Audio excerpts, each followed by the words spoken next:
morning and welcome in today's edition of Praise Review right here on Luntha television. Today happens to be Monday, day 26 in the month of January 2026. In today's edition, you're with me, Patrick Pooper, and my colleague Emmanuel George. Good morning, Emmanuel. Good morning, how are you? I'm okay, how about you? Hayi ife tatsuka nzitho ndithu mphamvu kuchoka ku weekend yosangalatsa tikakamba kuti yosangalatsa zikakhala nkhani zamasewero anthu ndithu hayi asangalala. People are happy. People are happy, especially in the city of Manchester. Yes. In the city of Manchester, I think wonders have happened.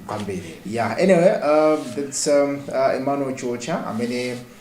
Ndikaine nditu limodzi program ya press review in town nditu imene we just discuss some of the big issues, big stories malinga nditu ndi newspaper zathu zalemba. So in today's edition we have only the Nation newspaper imene nditu yatikalenso tikuwunikira kuti mwina kodi ndizili zimene zalembedwa makamaka ndithu mu newspaper imeneyi. Before we go into the details in today's edition, tukamba kuti ndi mwezi wa January, ndi mwezi today 26 akuti wathamanga kwambiri January wathamanga komabe ngakhale zili yonjo tonena kuti lero ndi 26 kukubwera February. So ndi miyezi imene January, February ndi miyezi imene ndithu imakhala ukakhala kuti mbuyomo during the festive season so unapange plan bwino zinthu zako titaonera kuti umakhala mofinyika komabe mwapo ndi apo tikukwangula mwezi unawo mumakamba unena kuti tili ndi news ya the Nation mwina anthu ngomanena ndikuti lero lo mdziko muno mwasindikizidwa Nation yokha koma ayi tinene choncho kuti kuno timakhala ndi news ziwiri. So amene amatibweretsera timakhala ndi the Daily Times koma the Nation koma lero atibweretsera the Nation yokha. So sizikutanthauza kunena kuti tsiku la lero mdziko muno mwasindikizidwa news imodzi yokha komabe ngakhale tili ndi news imodzi tikama yamba kusanthula zimene zili mu news ya the Nation tikambekobe pang'ono zimene asindikiza anzathu a news ya the Daily Times ngakhale kuti kunoko tilibe news yo komabe we know what is on the front page kuti as well as the back page, the back page.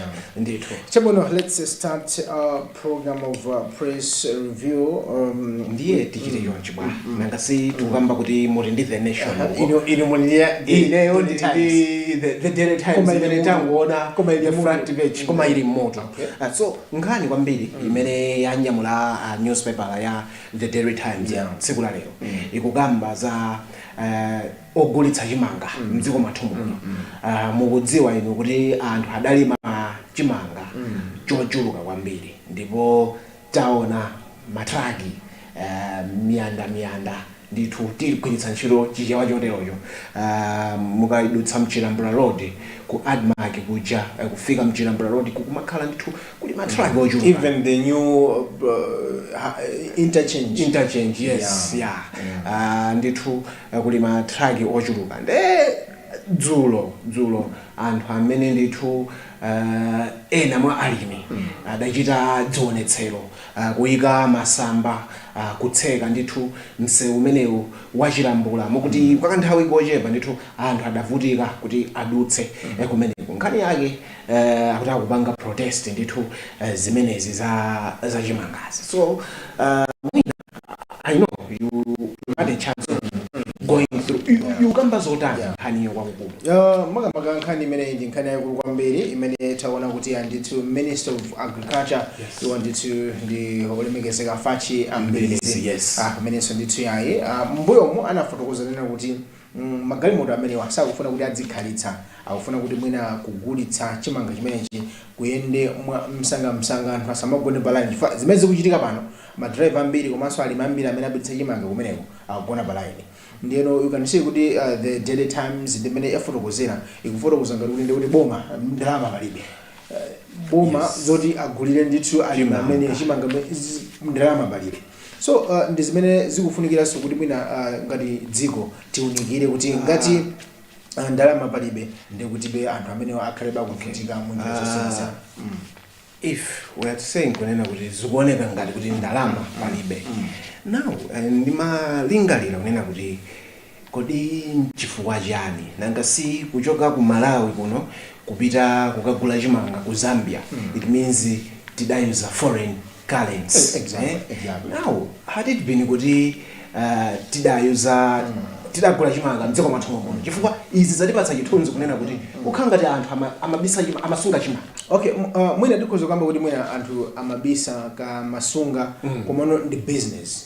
Yes. Mundipetese ndi business. Mwina boma akadakhala kuti anayika strategy yabwino yofotokoza ku mtundu wa Malawi kuti amene ali mchimanga bwere poyera tiagula mtengo khazikika wabwino, mwina zikanathandizanso kuti mwina dziko la Malawi lisanonge ndalama kugula ku Zambia kucha. Yes. Ndeno mwina papa ndi phunziro chabe kuti ngati tukadokha Malawi chikuyenera kudalirana mu njira zosiyana-siyana chifukwa you can see kuti kumene kuja kulidzi magalimoto zikulu zimene zanyamula ndithu matumba chimanga ankhani ambiri onena kuti even Malawi chimanga chimene anagula ku Zambia chija nchotera kuti akatithu kugula konkuno.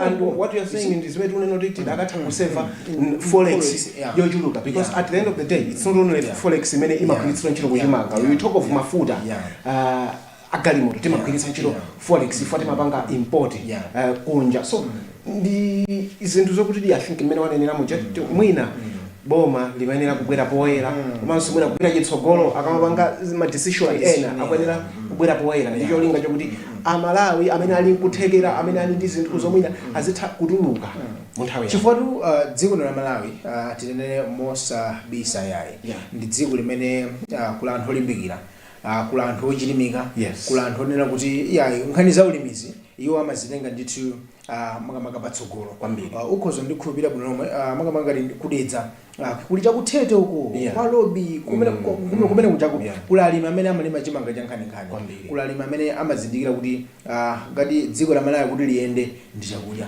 Ndino Malawi mmene wanenera naku nkhani ya ulimi Malawi amachilimika not only ulimi komanso ukati uone kuti mdziko mwathu muno titati ulimi tikutengera serious bwino. I think ndi imene ingathenso mwina kuti tukula apart from kuchita zinthu zina. Ndino tingoona kuti mwina nkhani imeneyi ikhale kuyenda motani komano from last week till panopa ndithu magalimoto akanalipo ndithu msewu umene wachilambula ndi tikhalebe tikumva zambiri kuchokera ndithu ku nthambi ya boma kuti zikhale zikuyenda motani. Tsopano newspaper imene wanyamula zathu palizota. There's a front page headline kuti chaos still rules in Jomo City despite hands on style. Narrow streets neglected to pits, blocked drains with shattered slabs. A man van stuck in a yawning manhole peeling sewage. Vehicles stumbling bumper to bumper for shrinking parking space. Hawking and filming in incessant traffic jams. Mwina nkhani ikuoneka kuti ndi nkhani imene tikuona meya wa mzinda wa Blantyre iwo ndithu nda Jomo amene akugwira ndithu ntchito yotamandika kuti mzinda wa Blantyre ukhale ndithu mwina wa ukhondo ukhale mzinda wanena kuti anthu akunja kwa dziko lino akanakubwera kumalawi kuno akamene tikupita Blantyre ukhale mzinda ndithu mwina okhazikika. Mwina ndi zodani mwina nkhani ngati imeneyi kulekeranso kuti kunonso kulinongwe akulinso ndithu meya tiyambe chonchi. Ajomo akugwira ntchito yotama nduna zonse ma government officials akuona Amalawi akuona. Now aliyense atamagwira ntchito ngati mmene akugwirira Ajomo, I'm telling you Malawi atha kupita patsogolo. Ukakamba nkhani imeneyi akugwira ntchito yotamandika komabe zophinja zina adzikumana nazo ndipo zilipo. Ukaona Ajomo anayenda mu mzinda wa Blantyre ndipo mukuyenda kwawo anafika msewu wina umene contractor adagwira ntchito koma sikuti msewu wakhalitsa uzumada kuona kuti payamba kale kugumuka kutani misewu sili bwino No, we are talking of kuti misewu sili bwino komanso mwina nkhani za ukhondo tikwenera tipange improve.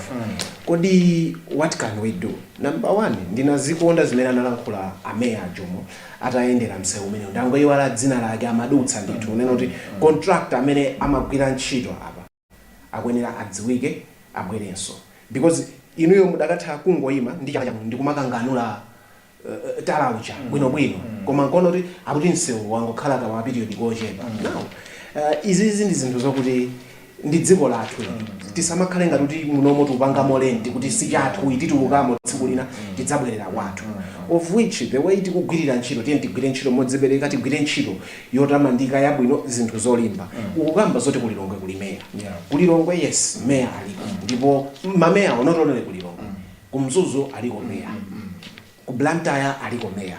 Mameya gwirani ntchito atumikireni anthu anu, isakhale nkhani yongokhala m'maofesi nkumamwa madzi nkumayendera magalimoto abwino. Two, misewu nde sili bwino. Moreover, this is the rainy season. Yes. Kumakandi to pothole in I will give you an example. Yeah. If you are to go today, nse wopita Luntha State Road kumene kuli nyumba ya boma ku area 3, you be shocked. Amene yo ndi bawo kuti kuthoma menya yako kumaponya munthuwa bwino zosewerera bawo uthoma ponya ndithu nse usuli bwino. Ndakupereka chitsanzo cha nse amene ndi misewu yambiri. So I think this is one thing imene tikwenera kuonesa okay, number one, ma contractor ogwira ntchito agwire ntchito yodzipereka. Number two, city council both Lilongwe Blantyre Mzuzu anthu amapereka ma city rates. Make sure ndi mvula mmene ikumamenyera, mvula inagwa weekend upeze kuti dzimadzi munsewu drainage system inakwiririka kale. So it's something that tikwenera kugwira ntchito bwino molimbikira, tiyeni ndalama zimene anthu amapereka zidzioneka. Chabwino pali nkhani naso apa kuti ACB to seize GBA fraud suspect properties.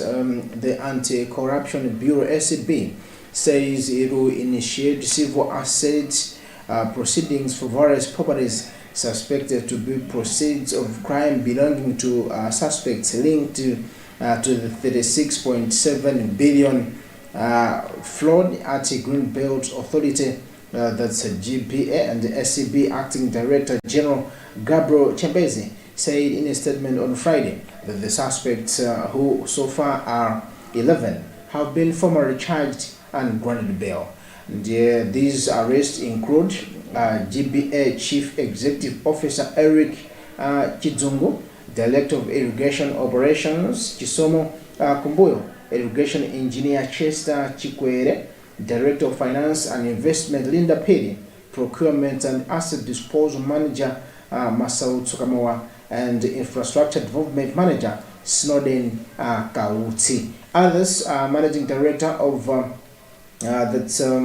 Kabiki and Partners Engineer Services Innocent Kawinuwino, Managing Director of PLMB Engineering Investment Stanley Bakolo, and Victor Chabwera, EMD Consulting Engineers Managing Director Ephraim Mwenitete, and Eastern Construction Limited Manager Director Kenneth Konje. These are the 11 suspects according to Anti-Corruption Bureau. All of these people have been granted and have been charged. Can you run a minute?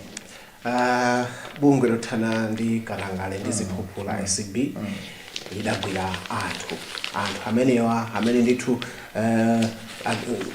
kuja udasowa ndalama za nkhani ku Greenbelt. So ndi nkhani imene ili ku koti mwina kuti ndiikirepo ndemanga kwambiri tilakwitsakayi zili ku koti, koma all in all zonsezi zikuchitika mkufuna kuthana ndi mchitidwe wakatangale ndi ziphuphu. Ndipo audeda kuti anthu amene wangakhale apatsidwa mabelo koma katundu awa amene ali naye amene akukhudzidwa akuganizidwa kuti katundu uyu awa adampeza chifukwa chosolola. Kodi mukati kusolola ndi ndani? Kuba. Mafuna chicho chakubacho adampeza chifukwa cha kuba. Ndiye kuti katundu uyo adzalanda. Ine ndimangofuna kunena kuti zimakoma kamalankhula koma action idzichitika anthu adziona pa ground. Kunena kuti zinthu zoti zimene amanena kuti kufuna kuthana mkatangale zidzichitika, zikachitika zidzibwera poyera. Amalausa adzidzote okay zimene analanda zija zagwira ntchito yakuti yakuti olupano pa boma likuzigwiritsa ntchito ngati zakuti osati kungolankhula then action osamachitika ndithu. Chabwino akuti First Lady donates relief items to flood survivors. First Lady Madam Gertrude Montalika yesterday distributed food and relief items to 500 residents of Mtandile Township in Lilongwe who have been affected by floods. Montalika, accompanied by Minister of Natural Resources and Climate Change Alfred Dangata, made the 31 million donation, which include maize, flour, blankets, soya pieces, and salt through the Beauty Malawi BIM Trust. And in her remarks, the First Lady said BIM Trust was compelled to assist after learning of the devastation caused by the floods. Kandi tundemele kuti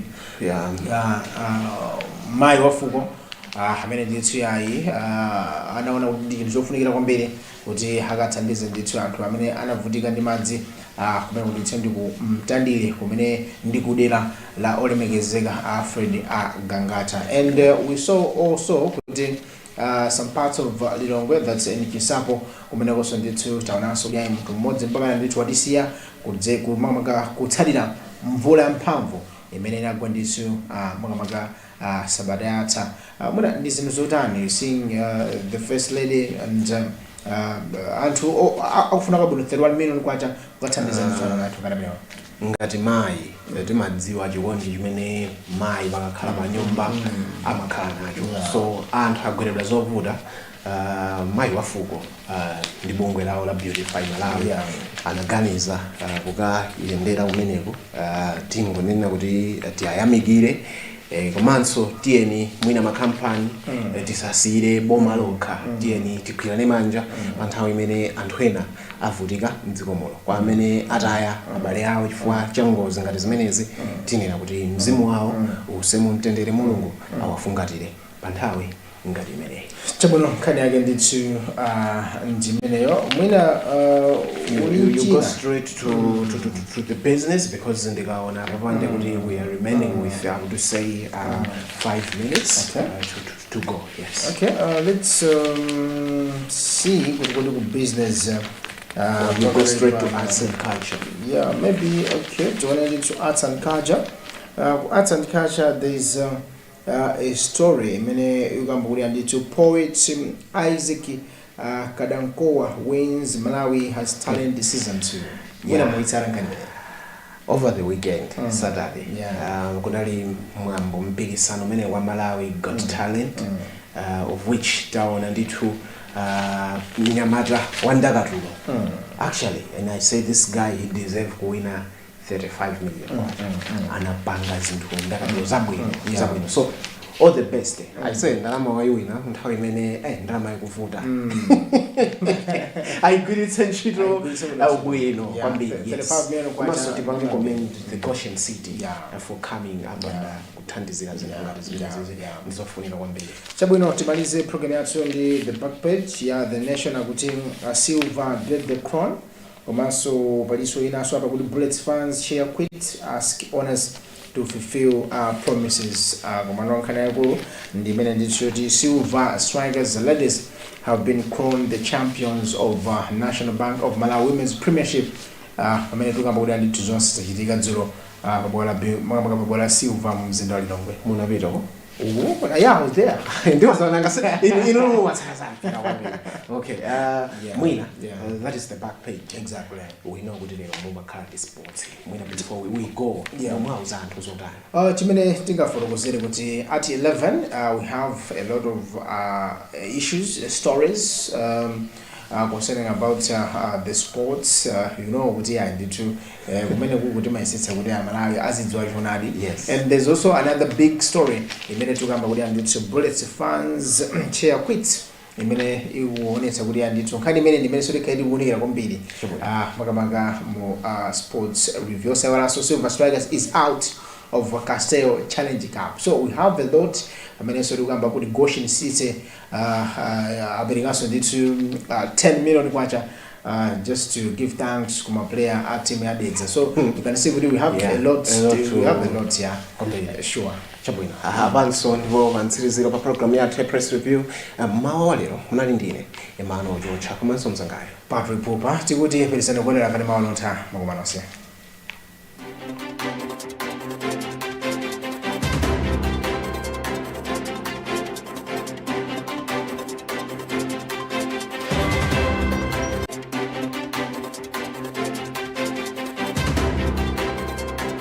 Luntha Television stands as an